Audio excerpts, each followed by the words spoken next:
Welcome back to Barcelona. We're here for week 2 of pre-season Formula 1 testing, the final 4 days of running before the first race in Melbourne, Australia, and the last chance for the teams to fully understand their new packages ahead of the 2019 season, solve their problems, introduce updates, try and get a handle on where they're at heading into the first race. You join us on our terrace in our Barcelona apartment.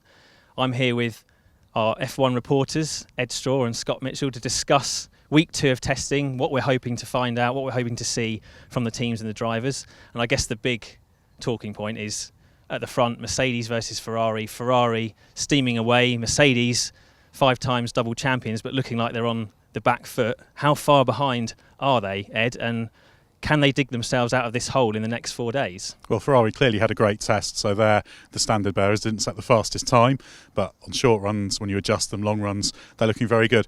Mercedes is interesting. They've admitted they've got a problem.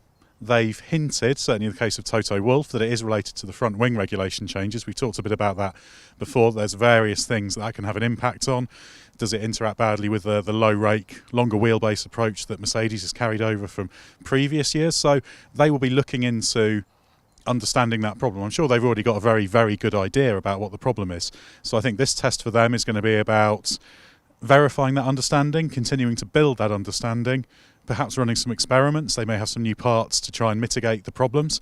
It's a complicated thing because the front wing influences the whole car aerodynamically. So sometimes you can have a problem that's caused by the front wing, and obviously they've been simplified. They're now 5 elements. You don't have all the forward furniture, the outwash. There's been an attempt to mitigate it. You've had to do it in other ways, and Mercedes has a fairly conventional front wing for these regulations.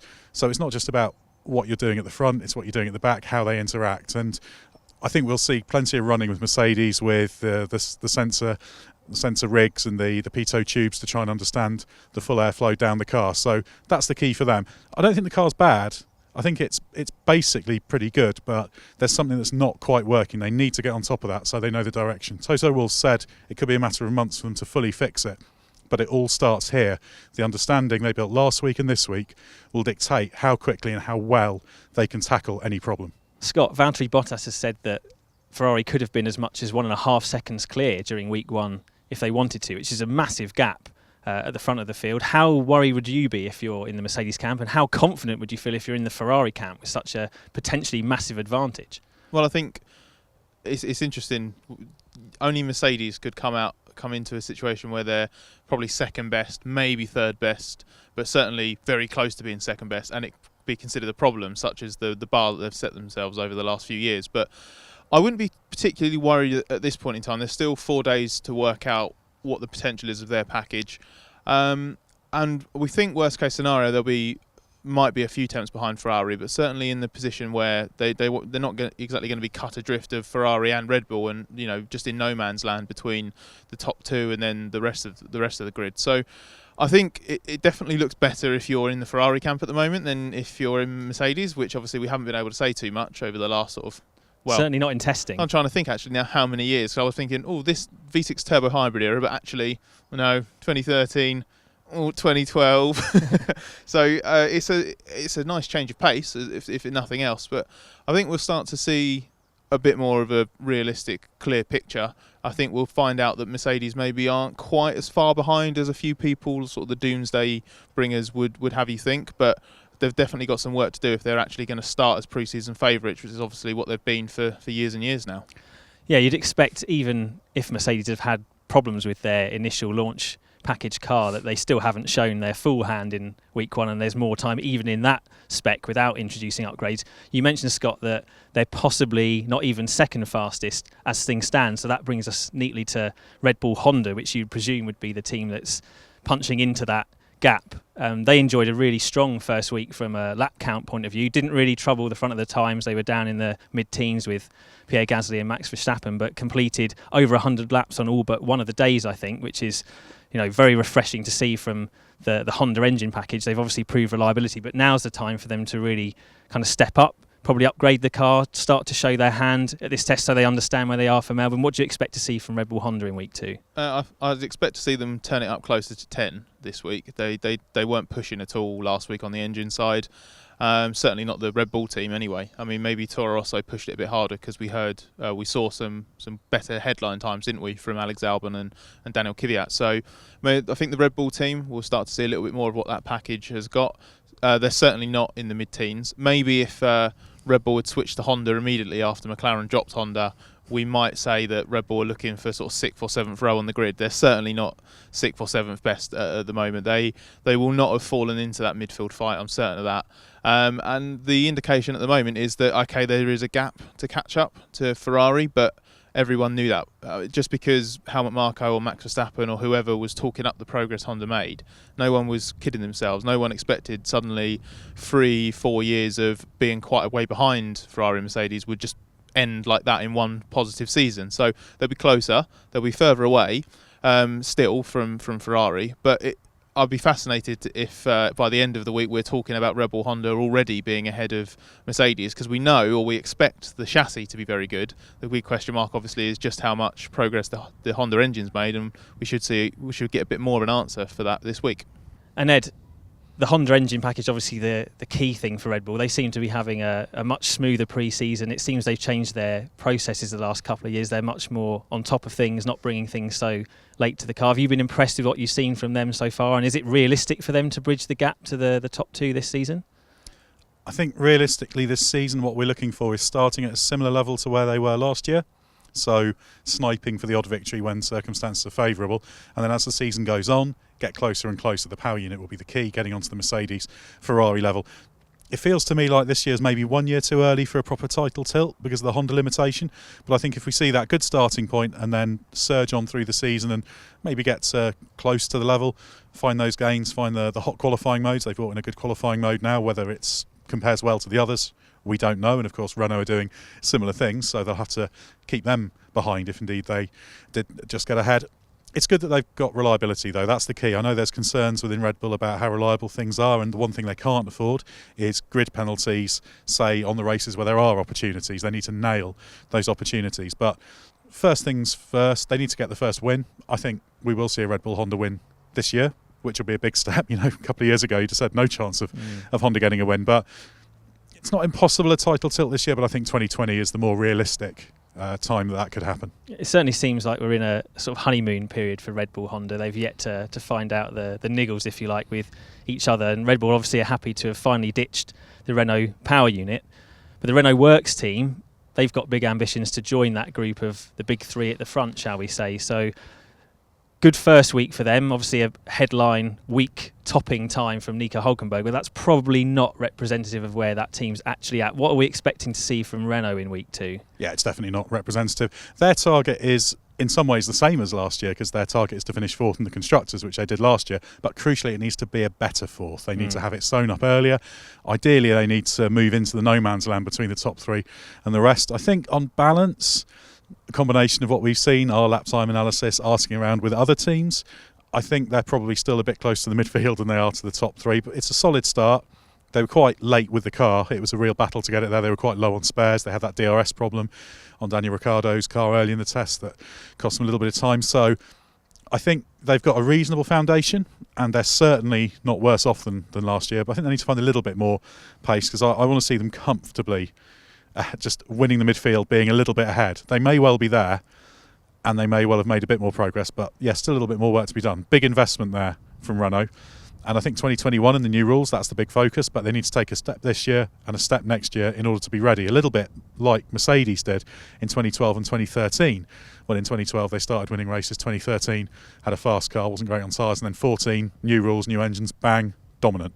Yeah, but the point you make about being ready to take advantage of those rules is the key thing, isn't it? From Renault, they need to show that they've got the capacity to finish on the podium, maybe win the odd race before the new rules come in. Otherwise, a title tilt is really out of the question. I mean, they're spending a lot of money to be best of the midfield. It looks like quite a tight group in the midfield, actually. And Scott, at the back of that group, it looks like the British favourite teams, McLaren and Williams. Obviously, we know Williams had a rough start to testing, missing the first 2 days. McLaren, much cleaner pre-seasons the last 2 seasons, actually, since they switched from Honda engines, but maybe not so much pace in the car despite reasonable lap times from Norris and Sainz. Where do the two British teams go from here at Test 2? With McLaren, it's it's more complicated in a way, because, as you say, there were a couple of moments where the times looked quite good, and it's like, oh, hang on a second, maybe the lessons learned from the MCL 33 have made the 34 actually quite a good car. Maybe it could be a midfield leader. That was the aim, wasn't it? Exactly. But the problem is, actually, when you sort of look at a little bit of tyre and fuel correction, they're not at the head of the midfield, and it's difficult. I think Ed, you and Gary Anderson had sort of a better view of this literally trackside than I did, but it looks like the car's maybe not quite as compliant, I think, as the drivers want it to be. For maybe that's a slightly generous way of putting it, but I think it's going to be, I don't want to say more of the same as last season, because at the end of last season that car was vying with the Williams for being the slowest depending on the circuit. It was undercooked, wasn't it? It seemed like they switched off development really on that car, knowing it had fundamental problems. Yeah, exactly. And it's difficult to say with confidence that this car's a massive step from last year. I'm a bit worried that McLaren are sort of, not only will they not take a big step from where they were at the end of last season, I'm also worried that they won't start this season as well as they did last year, when Alonso in particular was really good at somehow making that car look a lot better than it was at the start of the year, and bagging a lot of points as well. Exactly. So I fear that it might be a bit tough for Carlos Sainz and Lando Norris, but certainly not as tough as it will be for George Russell and Robert Kubica. Williams have got a real crunch week coming up now. They're so far behind on mileage. The running that they did on the third day last week was little more than a glorified shakedown, so they've only really done one day. They ended last week's testing with, I think, fewer laps than almost every team had done after their first day. So it's real mountain to climb for them. It's a long way back from here. But the good thing is, I guess for Williams, maybe not so much for us who have to cover it, it's also a long season. So they have got a lot of time to make up ground. The problem is that they don't have much time to make up ground before Melbourne. So I think this week will be compromise your test plan, condense it as much as possible, pack absolutely everything in that's a major priority, and scrap all of the little bits. Just get as much mileage as possible, sort of try and fast track that learning process so they can actually validate how good they think the new car is, and work out what areas they can or should be bringing parts for Australia, because they'll still be working on that car, developing it more so than other teams in the first few races of the season. Trying to validate cars and work out where they are lap time wise is the task of the team on the ground here at the test. Week 2 always gives us a chance to get a better read, never a full read, because it's always dangerous to read too much into testing, but certainly by week 2 you have to start looking at performance runs, at race runs, validating your car's performance against the rest of the grid. Ed, that's something that obviously you spend a lot of time doing, crunching the numbers.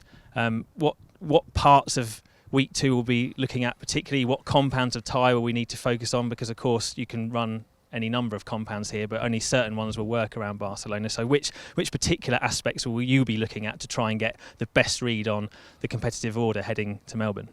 Well, tyre-wise, there's 5 tyre compounds labelled compound 1 through compound 5. 1's the hardest, 5's the softest. I think the most representative will probably be, certainly when you're talking longer runs, the C2 and the C3, so the second hardest and the middle one. The C4, I think, will probably be reasonable as a qualifying tyre. C5's a little bit of an outlier, but if you can get the pace out of it, then that suggests the pace is in the car, although obviously certain cars' balance is more compatible with certain tyre compounds' balance, so it's not always directly comparable. The long run times are very important. We did start to look at this in the last test and get a little bit of a feel for it, but now we will start to see more meaningful race simulations. That gives us a feel of how the cars are handling the thermal degradation, whether the graining we saw last week is going to be a problem. There are some teams who think that although the compounds have been made a bit harder so that drivers can push, the graining now might be a problem, which is a big issue, and it's not clearing like the Bridgestones used to clear the graining pretty quickly. The Pirellis, it can sometimes linger around. So handling problems that manifest for a while in that case. Exactly, and in fact managing the graining could be key, but we'll see that when we start to get into real races. So it's long run times. Yeah, headline times are interesting. Everyone's going to have to do what might be termed qualifying simulations here, but it doesn't necessarily mean you need to do a qualifying simulation on lowest fuel. Yeah, you don't have to do it in your qualifying engine mode. You could do it on 15 kilos, not 10 kilos, and 0.3 to 0.4 a lap time loss per 10 kilos. So that's a big distorting factor. But I think what we will want to see is every team getting somewhere in the vicinity of its optimum. I think we'll see the times a lot quicker, as we always see in the second test. and some long run comparisons, particularly from teams like Red Bull that we've not really seen long or short run really where they lie. We think they're pretty good. They're definitely no worse than last year, but it's all a little bit sketchy. And in terms of the analysis, the error bars in test 1 are much bigger, but they'll be a bit narrower here, and then they'll narrow again in Australia until we get to qualifying, when it'll be there. You'll have a timing sheet and everyone going as quick as they can. Yeah, everyone will have their pants down in Melbourne, so to speak, won't they? I always like Test 2 because even though Test 1 is the shiny new stuff, new cars and new season, actually it's Test 2 where you start to really see the competitive picture come together. And as you say, teams have to understand where their package is at. You can sandbag and you can do some gamesmanship here or there, but fundamentally you need to know where you're at before you get on the plane to Melbourne. I'm going to ask each of you for a one-line key answer that you want to see from each team at this test. I'm going to start with you, Ed. Mercedes, what's the key focus for them? What do you want to see from them? Analyse, experiment, understand, know what they need to fix, know what the direction is. And Scott, Ferrari, what do you want to see from Ferrari at this test? To see if their advantage is real and if it's the same over one lap as we think they might have over a race distance. And Scott, Red Bull Honda, what do you want to see from Red Bull Honda?